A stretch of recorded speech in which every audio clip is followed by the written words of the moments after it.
Hey guys, so I'm sitting here in front of all the books I've read this year. Well, not all of them, but most of them. And I haven't done a book review in a while, so I wanted to review this. This was an amazing book, just absolutely fantastic. It'll change your view of what's really dangerous and what's really just in your head.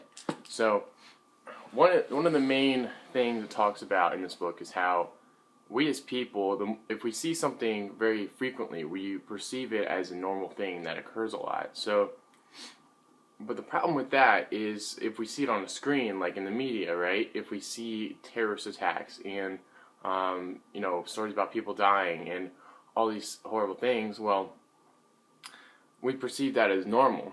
But really, there's millions and there's billions of people in the world, right? So even if there's a very, very, very slim chance, almost down to zero, it's still going to happen because there's so many people. So even if it's a 1 in a million chance, right, it's still going to happen. And then the media goes and covers that. So we end up perceiving these very, very small chance events as normal because we see it all the time. And that's totally flawed. We live in one of the safest times of all times. All right? We don't have to worry, most of us, okay, there's going to be exceptions in some parts of the world, therefore, but most of us, especially us Americans, right, we don't have to worry about people coming in, pillaging our villages, like burning down our houses, and we have basic safety needs, right? We don't have to worry about when are we getting our next meal. We don't have to worry about where we're going to sleep, if we can sleep safely. Most of us have it very, very good, and we're in one of the safest times of all times, and yet everybody's seems to be more scared than ever. It's really bad, and I'm sorry if you could see my hand. There's a message that popped up, but it's not logical. It's very emotionally based. It's not real, right? I mean, for example, I think I was actually kind of immune to all this because I grew up as a snowboarder, right? So I would go to the mountain and every day, right? I wouldn't really get hurt. Every now and then I get some bruises, some scrapes, and I've had a couple bad injuries, but nothing like too major. And then my mom would see these clips on the media of coverage about, hey, look at this snowboarder just died, be careful out there. And I'm just thinking like, yeah, but the chances of that are so low. Like I go out there all the time, right? And it's like, but it's ridiculous because we latch onto this one event and then we perceive it as there's a higher chance that it's going to happen because we heard about it or we saw it, right? So, for example, with tsunamis, it's like one every however many years. Let's say it's like 1 in 100 years, right? And it doesn't happen very often, but when it does, people worry about it more because it's like this instinct in our brain that says, okay, it happened, so this is happening, and I got to worry about it, right? But really, you have like another 100 years to worry about the next tsunami hitting. So that's just kind of an example. That's not accurate. It's just something I made up off the top of my head to portray the concept. But you can see what I'm saying. Like, if it only happened 1 in 100 years, you have nothing to worry about, for the rest of your life, pretty much. And like, a lot of people will, buy flood insurance after their house floods, even though they were warned about a big storm coming up. It's just because they experienced it. It's a very reactive approach. It's not proactive, it's reactive. It's not thinking ahead, it's reacting to a situation that happened. Now, so this book also talks about how we really just don't understand numbers.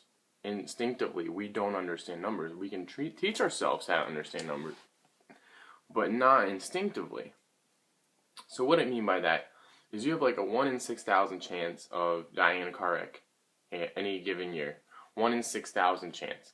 Well, that's much greater than dying in a terrorist attack. That's much greater than getting murdered on the street. That's much greater than probably dying of a heroin overdose or something. Now you can kind of control whether you put heroin in your body or not. But anyways, people aren't really scared of cars.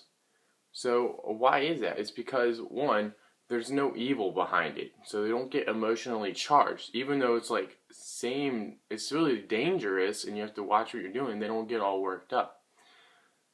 Two, it happens in it's like dispersed. The events are dispersed over different locations and different periods of time.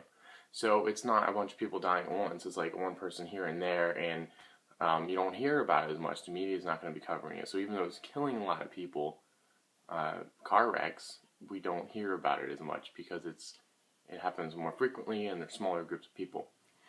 So it's just kind of like irrational to fear so many things, like all the stuff they show us on the media, right? Like being killed, police brutality. These are all, yes, they're issues that are going on, but they're not as big as you think they would be, because they're taking all these events and exploiting them, but they're ignoring the fact, that every day a lot. I mean, for example, remember that time that you got shot and killed by a police officer? All right. Remember that time that a criminal came up and killed you? Remember that time a terrorist killed you because they, dropped a bomb on your house? No, you don't, because you're here living today. No one killed you. You've been safe your whole life.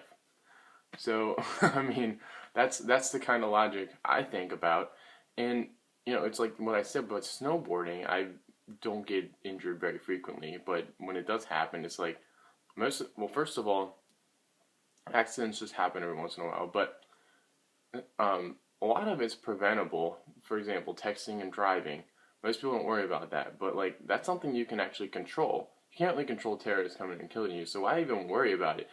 The texting and driving, holy shit, I've almost been killed like 2 or 3 times just this year by other people texting and driving, right? I can control some of that, right? I was going up this blind hill and this other person comes over it at night, halfway into my lane. I honk my horn and they go back into their lane, but if I didn't, there's just a bank on the other side. I couldn't really get around them. I would just probably been dead. The other day I was driving, this is probably this past week. I was driving down the road and I thought this guy was totally drunk, right? He was swerving in and out. I pass him. I pass him because I want to go. I pass him on the right because I've taken my exit, but I speed past people like that because I don't want them swerving into me. And I just see him staring at his phone, not even paying a lick of attention to the road.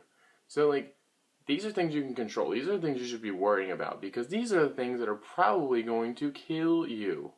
It's very unlikely that you're going to be killed by one of the events portrayed in the media. So, this was a really interesting read. It dove into everything, all the stuff like that. I have these little like book flags I put in because I'm a total nerd. I have these book flags I put in when I find something interesting, and this one, there's just loaded with them. I want to see if I can find that page real quick. I think I actually, I posted it online on my Facebook page, but it was like a list. I wanted to read them off real quick. It talked about how, we perceive less danger if it's dispersed, like in the car accidents, and all those types of things. So, but I can't seem to find it right now. Yeah, I guess I'm just not going to worry about it. Maybe I'll post it. I'll put the picture up at the end of this video, and you guys can read through them. But it's really interesting because our brains, oh man, they are not wired for logic. They are totally wired for instinct.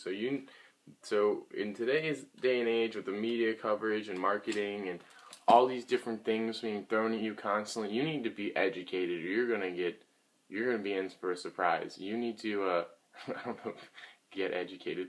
You need to be educated. You need to learn more. Like every day you need to be learning. You need to be ahead of the curve. You need to see the games they're playing on you. You need to be able to identify what is your instinct and what is actually real, right? Because there's a mismatch here. We're not, as human beings, we're evolved from Neanderthals and things like that. There's other species that, or even 100 years ago, we didn't have technology, right? We weren't meant to see all these things on a screen, and so like everything that we did see, we perceived as normal. And our instincts are still there, right? If you saw something every day, in person, that is going to be normal. But the fact that this technology can cover all these like events happening everywhere, it's really skewing a lot of our perceptions of normal. So educate yourself, learn more, think about it, understand numbers. Don't give in to instincts blindly. Just really think about stuff that's going on, and you will have much more clarity about a lot of different concepts. So that's all I've got for this video. I hope you guys enjoyed this. Again, the book is The Science of Fear by Daniel Gardner. I don't even think I said that in this review, but it'll be posted on the title in the description. So yeah, with that being said, that's all I got for this video, and I want to review a couple more real soon. I know I haven't done it in a while, but I have a lot of books. That's not even all of them, and I got more coming in the mail. So that being said, I'll see you guys.